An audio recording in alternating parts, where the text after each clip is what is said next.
પગ ધોતા હતા, એમના હાથ પગની નીચે જે કંકણ હતા, કાંટા હતા, એ ખેંચી ખેંચીને બહાર કાઢતા હતા. જે નતા નીકળતા એ પોતાની દાંતેથી કાઢ્યા છે. વર્ણન છે. પગ લૂછ્યા છે, સ્નાનાદિક કર્મ કરાવી અને પોતાનું પીતાંબર આપ્યું છે.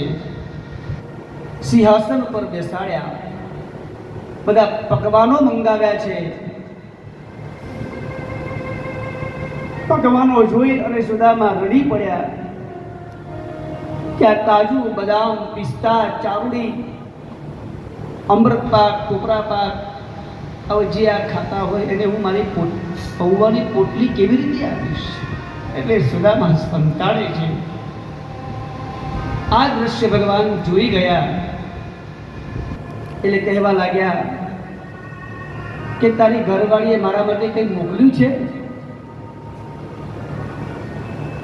સુદામા કે કંઈ મોકલ્યું નથી. કે તું આ શું સંતાડે છે? કે કંઈ નથી. અને ભગવાને એ પોટલી ઝૂંટવી લીધી છે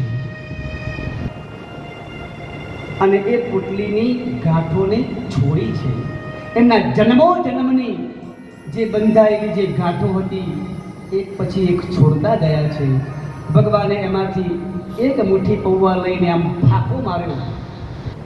એક ફાંકાથી ભગવાન પાસે જેટલું સર્વસ્વ જે હતું એ બધું જ આપી દીધું.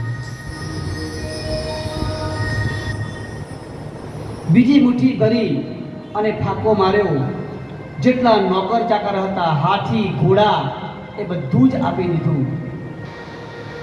અને જ્યાં ત્રીજી મુઠ્ઠી ભરીને ફાંકો મારવા જાય ત્યાં રૂકમિણીજીએ અટકાવ્યા છે અને કહ્યું છે કે અમને તો તમારી જોડે રહેવા દો, અમને પણ તમે દાસી કરીને ત્યાં મોકલી આપશો.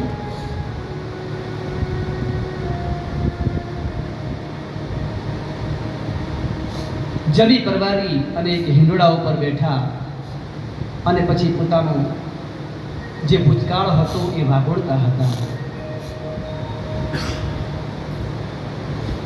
કે સુદામા, તને ખબર છે કે આપણા ગુરુજી આપણને લાકડા કાપવા માટે જંગલમાં મોકલતા હતા? મુસળધાર વરસાદ આવ્યો હતો. સુદામા કે એ મને કેમ વિસરે? અમે જ્યારે 5મા 6મા ભણતા ત્યારે આ કવિતા આવતી. પછી હળવે કરીને કીધું કે સુદામા તું પરણ્યું? લ્યો, હવે 80 વર્ષના ડોસાનો ભગવાન કહે છે કે તું પરણ્યું? એટલે રૂકમિણીજી આમ ઠોહો માર્યો કે તમે શું કે 69 કોઈ ડોસી છે તમારી પાસેથી એને પરણાવશો? ના, તો એટલા માટે કહું છું કે જ્યારે અમે છોકરીઓની વાતો કરતા ત્યારે સુદામા સરવાઈને દૂર ચાલી જતો હતો. એટલે કે અત્યારે એમ કંઈ એવું ને એવું જ છે કે શું? કારણ કે સ્ત્રીઓથી બહુ શરમાળ હતો એટલે કદાચ પરણ્યો હોય, કદાચ નાય પરણ્યો હોય. આવું અદ્ભુત વર્ણન કર્યું છે.